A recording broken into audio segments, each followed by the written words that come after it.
안녕하세요. 이제 환갑을 바라보는 아줌마입니다. 남편은 일찌감치 췌장암에 걸려 먼저 떠나보낸 지도 벌써 20년이 넘었네요. 남편이 떠난 후에 남겨진 딸과 아들을 저 혼자 키워내야 했어요. 초등학생이었던 아들과 중학생이었던 딸을 키우려면 돈이 생각보다 많이 들더라고요. 아이들 기죽이지 않으려 더 잘 입히고 더 잘 먹여가며 키웠습니다. 특히 아들은 어렸을 때부터 남들보다 조금 더딘 부분이 있어 걱정이었어요. 아들은 걷고 뛰는 건 남들보다 빨랐는데 말이 유독 늦게 트이더라고요. 간신히 숫자와 한글을 다 익히고 초등학교에 들어갔는데 초등학교 1학년 수업조차 제대로 따라오지 못한다는 담임선생님의 말에 걱정이 돼서 아들을 데리고 병원에 가봤습니다. 그때 알게 되었어요. 저희 아들이 다른 아이들보다 지능이 조금 낮다는 걸요. 지체장애 판단을 받을 정도는 아니었지만 일상생활에서 상황 판단이 느려서 다른 친구들에게 놀림당하는 일이 생길 수도 있으니 아이가 기죽지 않도록 부모님의 역할이 중요하다는 말을 해주셨거든요. 그래서 아들은 더 좋은 것만 주려고 했었는데 아들이 중학교에 들어가는 해에 저희 남편이 그만 암에 걸려 세상을 떠났어요. 한참 사춘기에 철없이 말을 내뱉는 아이들 사이에서 아들은 아빠도 없고 멍청하다고 반 아이들이 자기를 무시한다며 엄청나게 스트레스를 받았습니다. 그래서 그때마다 다른 지역들로 옮겨가며 전학을 시켰어요. 그때마다 새로 사입혀야 하는 교복 비용들도 감당하기 조금 버거웠죠. 그래도 아들은 무사히 고등학교까지도 졸업을 했습니다. 비록 성적은 좋지 못했지만요. 근처 전문대까지는 갈 수 있는 성적이었지만 아들이 먼저 자기는 대학이 아니라 일해서 돈을 벌고 싶다고 나섰습니다. 그동안 학교에서 또래 아이들에게 놀림당했던 경험이 많다 보니 아무래도 또래들이 모여있는 곳을 가기가 꺼려졌었나 봐요. 그래서 저와 딸이 발벗고 나서서 취직 자리를 알아봐 주었습니다. 하지만 겨우 취직을 해도 아들은 2주도 제대로 채우지 못하고 그만뒀습니다. 아니, 해고당했다고 말하는 게 맞겠죠. 그럴 때마다 제가 회사로 달려가 뒤집어 놓고자 아들도 딸도 이제 그만하라면서 저를 말렸습니다. 아들은 처음과 달리 갈수록 더 시무룩해져 가는 걸 보니 마음이 아팠습니다. 그런 상황들을 몇 번을 반복하고 난 뒤에 아들은 결국 집에서 부업을 하게 되었어요. 이전과 달리 누가 옆에서 혼내지도 않고 단순히 조립을 하면 되는 거였으니 아들도 회사에 나갈 때보다 훨씬 더 마음이 편해 보였습니다. 그래도 평생을 일만 하고 살게 할 수는 없는 노릇이었습니다. 이것만으로 아들이 생계를 이어나가기엔 벅찼어요. 그렇다고 장애 판정을 받지는 않아 나라에서 지원받는 것도 어려웠습니다. 저도 언젠가 나이가 들어 세상을 뜰 테고 딸에게 모든 부담을 넘겨줄 수는 없었어요. 그래서 아들을 데리고 병원으로 향했습니다. 아들이 혼자서도 사회생활을 할 수 있는 정도로만 만들 수 있다면 제 돈은 억만금을 가져다 줄 수도 있었어요. 병원에 갔더니 다행히 아들이 지금보다 훨씬 나아질 방법이 있다고 했습니다. 아들이 성인 ADHD가 심한 편이라면서 이것만 제대로 치료해 주어도 지금보다 훨씬 상태가 호전될 거라면서 약물 치료부터 시작했습니다. 거기에서 저는 희망을 찾았고 그 이후로 3년을 넘게 치료해왔습니다. 3년쯤 지나니 아들 상태도 많이 차분해지고 이제는 약도 거의 필요 없어졌어요. 일반적인 사회생활에도 무리가 없을 거라는 의사 선생님의 말씀에 안도했었습니다. 이제는 제가 없어도 아들이 잘 살 수 있겠다는 안도감이었죠. 그 이후 아들은 한 달에 한 번 정도만 병원에 가서 상담을 하고 왔을 뿐 별다른 이상도 없었습니다. 거기다가 혼자서 공장에도 취직했죠. 그러면서 일을 마치면 꼭 동네 복지관에 들려 시간을 보내다 왔습니다. 전부터 다니던 복지관이었는데 이제 자기도 멋진 사람이 되었다는 걸 보여주고 싶어 매번 그곳에서 한참을 놀다가 오는 것이었습니다. 이제는 가지 말라고 몇 번이나 말렸지만 아들은 제 말을 듣지 않았죠. 그렇게 일을 시작한 지 2달이 지났을 무렵이었어요. 아들이 대뜸 자기도 이제 돈을 많이 벌고 있으니 결혼을 하겠다고 나섰습니다. 그 이야기를 듣고 저는 그저 장난스럽게 결혼을 하면 누구랑 할 거냐면서 넌지시 물어봤어요. 그런데 아들의 입에서 뜻밖의 인물이 튀어나왔습니다. 저는 기껏해야 엄마랑 결혼할 거야 라는 말이 나오겠거니 했었는데 전에도 엄마가 최고라며 매번 엄마랑 결혼해야겠다고 말했었거든요. 하지만 이번에는 달랐습니다. 아들의 입에서 나온 이름은 아들이 매번 들리던 복지관에서 일하는 복지사 선생님이었어요. 저는 갑자기 그게 무슨 말도 안 되는 소리냐면서 그분이 왜 너를 만나냐고 했지만 아들은 의기양양하게 만난 지 반년째라며 결혼하기로 약속했다고 말하더군요. 저와는 어안이 벙벙하여 진짜냐는 말만 되풀이했습니다. 그러자 아들이 어디론가 전화를 걸어 저에게 바꿔주었습니다. 어머님 안녕하세요. 저 복지관의 윤미영입니다. 저랑 상수씨 정말로 사귀는 거 맞아요. 제가 한번 찾아뵐게요. 언제 시간 괜찮으세요? 전화에서 흘러나오는 소리에 홀린 듯이 약속을 잡고 그날이 되기만을 기다렸습니다. 약속한 전날 밤에 너무 떨려서 잠도 못 잤어요. 사실 아들의 상태를 알고 난 이후로 아들이 남들과 같은 평범한 삶을 살아간다면 좋을 테지만 그게 어려울 걸 아니까 매번 그런 욕심을 버리자고 생각했었거든요. 그런데 사회복지사 선생님과 그렇게 만난다고 하니 믿기 어려웠습니다. 약속한 장소에서 복지사 선생님을 만나자 늘 그렇듯 인자한 미소를 머금고서는 저에게 차분하게 설명해 주었습니다. 어머니, 상수씨 일반인이랑 다를 바 없어요. 어머님이 제일 잘하시잖아요. 아니, 오히려 상수씨는 일반인보다 훨씬 좋은 사람이었으면 좋은 사람이지 결코 그 누구에게도 지지지 않는 사람이에요. 일하고 와서 자기도 힘들 텐데 꼭 복지관에 먹을 것을 챙겨와서 아이들에게 나눠주고 그러는 거 쉽지 않아요. 저는 그런 모습을 보고 상수 씨한테 반한 거예요. 저는 그래도 도무지 이해가 가지 않았습니다. 제가 아무런 말도 없이 여전히 이해가 가지 않는다는 표정을 짓고 있자 복지사 선생님은 이번엔 조금 더 크게 웃음을 내보이며 말했습니다. 사회복지사 하면 일은 많이 하는데 그만큼 돈도 못 모으고 이런 저 좋아해 주는 것도 상수 씨가 처음이에요.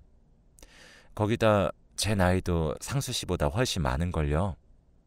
오히려 제가 상수 씨보다 부족한 면이 훨씬 더 많은 것 같은데요. 그러면서 상수와 둘이서 손을 꼭 붙잡고 있는 것을 보니 그제야 조금 믿을 수 있었습니다. 그래도 두 사람이야 좋으면 그만이라지만 며느리의 집에서 반대를 하지는 않을까 걱정이 돼 물어보았어요. 집에서는 결혼하려는 거 알고 계시나? 당연하죠. 어머님, 저희 어머니도 상수 씨 엄청 마음에 들어 하세요. 저번에 복지관에 갖다 주러 오셨다가 상수 씨랑 한번 만나셨거든요. 어떻게 일하고 와서 이렇게 할 수 있냐면서 엄청 대단하다고 하셨어요. 사돈도 그리 말했다고 하니 그제야 마음이 푹 놓였습니다. 어머님, 결혼식은 생략하고 혼인신고만 하고 나서 살고 싶어요. 혼인신고는 당장 내일이라도 하면 저희야 좋고요. 저희 집에서도 허락하셨어요. 그러면서 상수와 눈맞춤을 하고선 둘이서 씩 웃어 보였습니다. 상수는 조금 상기된 목소리로 그럼 내일 바로 혼인신고하러 가자며 신이 난 듯 복지사 선생님의 두 손을 잡고 흔들거렸습니다. 다음 날이 되자 상수와 복지사 선생님은 정말로 혼인신고서를 제출하고 왔습니다. 어머님, 이제 복지사 선생님 말고 며느리나 새아가로 불러주세요. 이제 진짜로 가족이니까요. 며느리의 말에 순식간에 몸이 하늘을 떠도는 듯한 해방감을 느꼈습니다.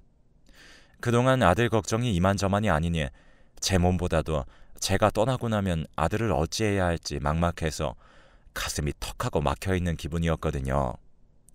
이제는 걱정 없이 아들, 딸이 가정을 이뤄서 잘 사는 모습만 보면 된다 생각하니 절로 웃음이 피식피식 새어나왔습니다. 그런데 어머님, 제가 이번에 조금 떨어진 복지관으로 발령이 나서요. 상수 씨랑 저는 제가 모아놓은 돈이 있으니 따로 집을 구해서 나갈게요. 어머님 몸도 안 좋으신데 저희마저 멀리 가버려서 너무 죄송해요.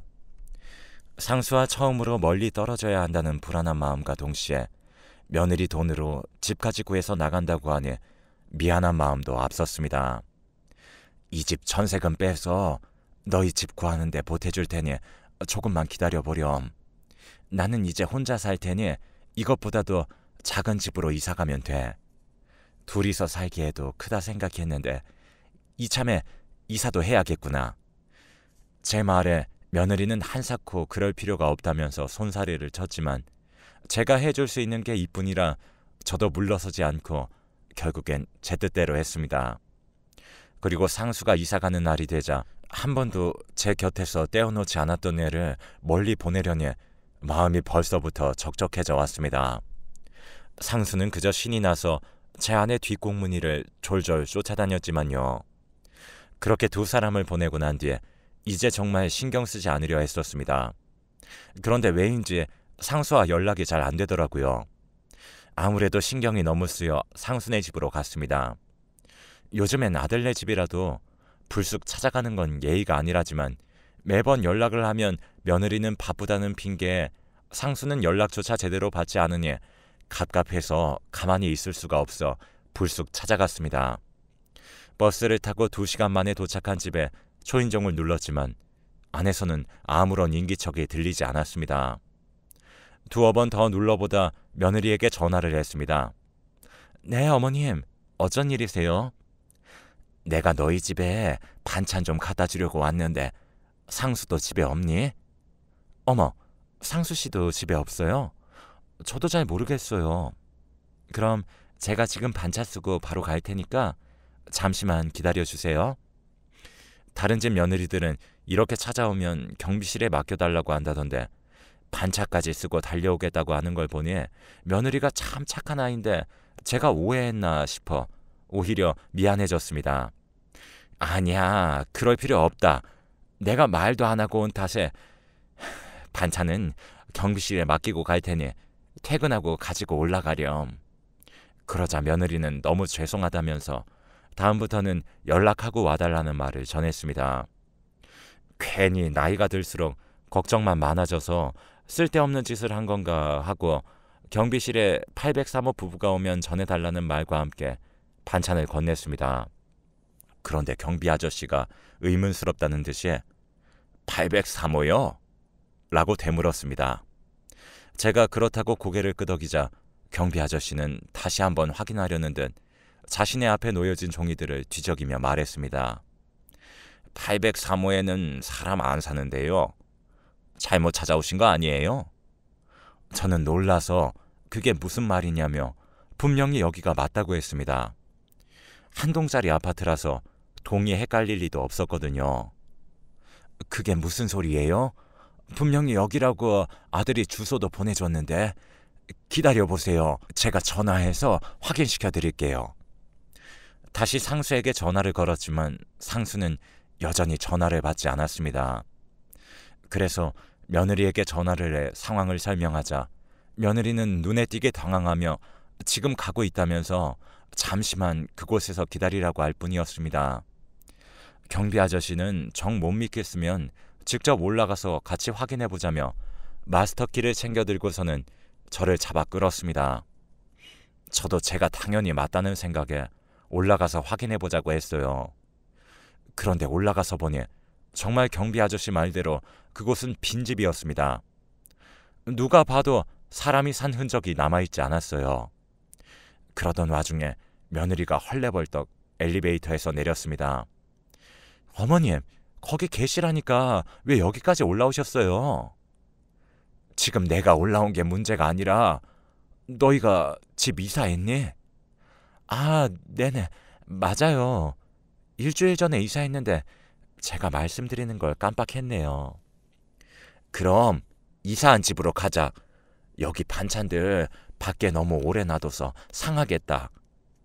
며느리는 무거우니 자기가 집에 내려놓고 올 테니 근처 카페에서 쉬고 계시라는 말만 반복했습니다. 그래도 저는 여기까지 온 김에 아들도 보고 가야겠다는 생각이 들어 상수에게 다시 전화를 걸었어요. 반찬이 무거우니 상수가 와서 드는 편이 낫겠다 싶었어요. 그런데 이상하게 상수는 여전히 전화를 받지 않고 상수에게 전화를 걸 때마다 며느리의 가방에서 진동이 울리는 겁니다.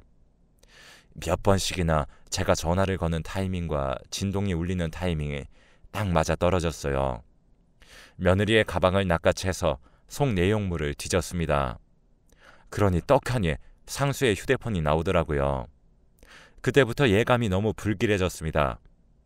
몇 번의 상황이 있었지만 아닐 거라고 생각하고 넘겼는데 혹시나 상수를 어찌한 걸까 싶어 버럭 소리를 지르며 정신 나간 사람 마냥 상수는 어디 있냐며 소리를 지르니 며느리는 저를 진정시키고 그제야 집에 있으니 집으로 가자며 저를 자신의 차에 태웠습니다.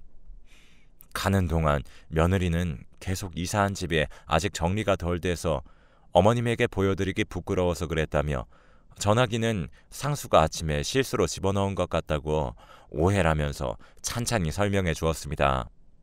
가는 동안 그래도 흥분이 가라앉아 내릴 때쯤에 미안하다며 오히려 제가 사과했죠. 집에 가니 정말로 상수가 있긴 했습니다. 잘 챙겨 먹고 있었는지 오히려 더 건강해 보였습니다. 그래서 제가 단단히 오해했구나 싶었죠. 오랜만에 저를 만난 상수는 달려와 저에게 폭삭 안겼습니다. 덩치도 큰 녀석이 다시 아이처럼 구는 모습을 보니 코끝이 절로 찡해졌습니다. 그리고 집을 둘러보니 조금 엉망이긴 하더라고요. 짐도 여기저기 덜 풀려있기도 했고요. 그래서 짐 정리를 도와줘야겠다는 생각에 가장 커다란 박스부터 정리하려고 했습니다. 근데 위에 있는 짐을 덜어내던 도중에 박스가 덜컥하고 흔들리는 겁니다. 뭔가 이상하다 싶어 한 번에 뭉텅이로 옷가지며 자질구레한 것들을 꺼냈는데 가장 아래에서 누가 봐도 병색이 깊은 병원복을 입은 한 남자가 있었습니다. 너무 놀라 제가 소리를 지르니 상수는 제 손을 잡고 집을 뛰쳐나왔어요. 물론 뒤에서는 며느리가 어딜 가는 거냐며 소리를 지르며 쫓아왔습니다. 하지만 상수는 뒤도 돌아보지 않고 얼른 도망쳐야 한다며 한참을 뛰었어요. 며느리가 보이지 않을 무렵쯤 상수도 다리에 힘이 풀렸는지 그 자리에서 주저앉아 엉엉 울며 미안하다면서 이제 우리는 죽을 거라고 했습니다. 놀라서 제가 그게 무슨 소리냐 했더니 상수는 엉엉 울면서 설명해 줬습니다. 그 여자랑 결혼한 후에 병원에 가서 엄청 아픈 검사들도 받고 검사를 받은 후부터는 먹는 것 하나하나 정해준 것만 먹게 하면서 운동도 강제로 시키면서 몸을 엄청 건강하게 만들어줬다는 겁니다.